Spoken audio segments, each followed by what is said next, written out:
part 13, study tips that work for me. All right, so tip number 1, make friends and attend the study groups. So like I told you, I was surrounded by 18-year-olds, 19-year-olds, 20-year-olds, and here I am sitting in class as a 30-year-old woman, grown woman. And as you could see, all I did was just get older and older and older. So I was 31, 32, 33. And again, I'm still the oldest in the class, but make friends. Number 2, get a planner and stay organized. Make sure that you write everything down. So my particular school, they actually gave us planners, and I used it. My planner was full, but I'm a planner girly anyway, so I always buy your planner every year, and that's where I write everything down. My planner is my life, because if it's not written in that planner, chances are I am going to forget, and I don't like forgetting anything, so I just write it in my planner. But I use my planner so I could just write out what I wanted to study, when the test was going to be, when a quiz is going to be, and I just wanted to make sure that I was prepared. So being prepared and organized is key to being successful in any educational program, not just engineering, but any educational program. Tip number 3, start studying immediately. So I noticed that when I left class, that I had to start studying immediately, whether that was going to the library to go ahead and read over my notes that I took in class for that day, going to the math lab and asking them to help me with whatever we went over for that day. So don't wait till the last minute to study.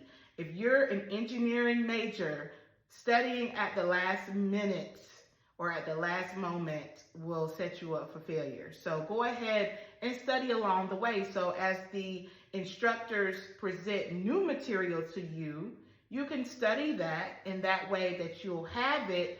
And then when it's time to take the test, you've been studying the whole time. So you don't have to, as I like to say, you don't have to stay up till the wee hours in the morning, 3, 4 o'clock in the morning, studying, drinking energy drinks, drinking coffee, just trying to cram for an exam. Start studying immediately.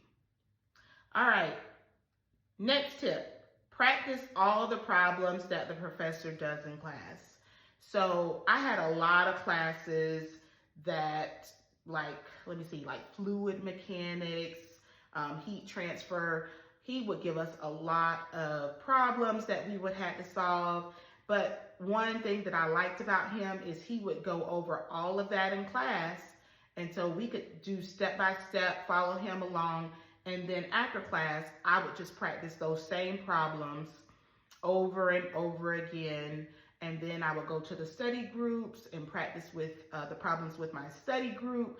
So go ahead, whatever they practice in class, that's what you need to be practicing at home, because 9 times out of 10, it's going to be on the test. And I can honestly say that a lot of the instructors made the classwork problems, test problems, they just changed the numbers around, changed the wording around, but essentially it was the same problems.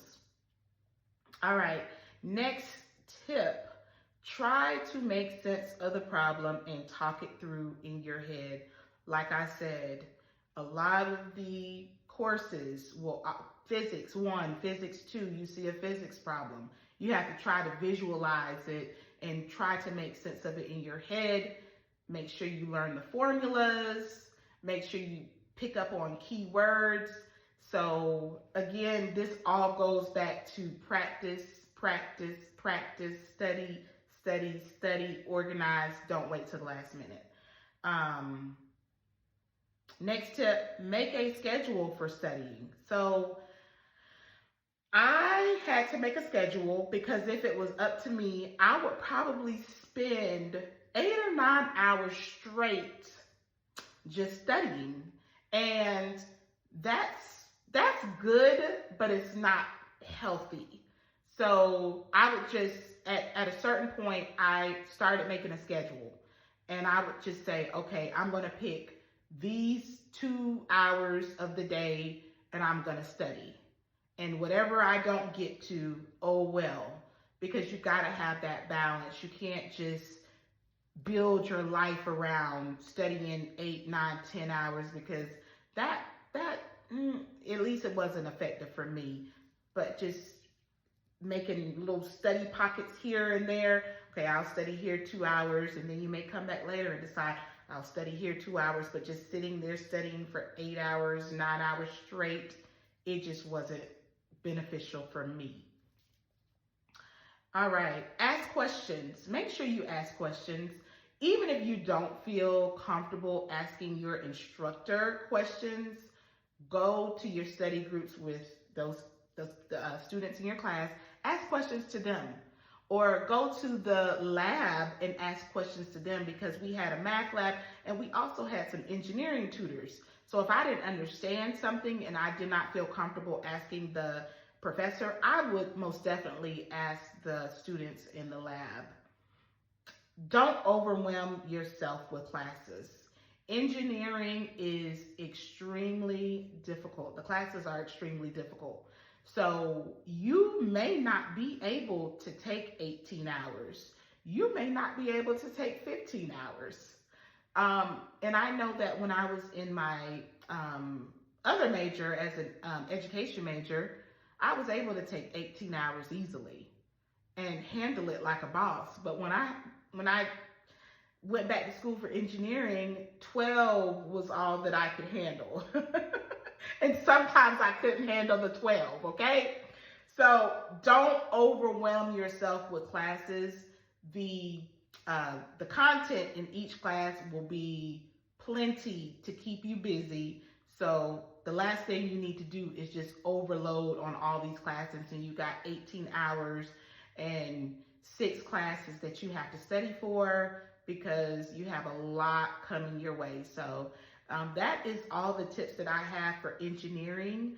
And even if you're not an engineering major, those are just some good tips for any major that you're studying when you're trying to pursue higher education.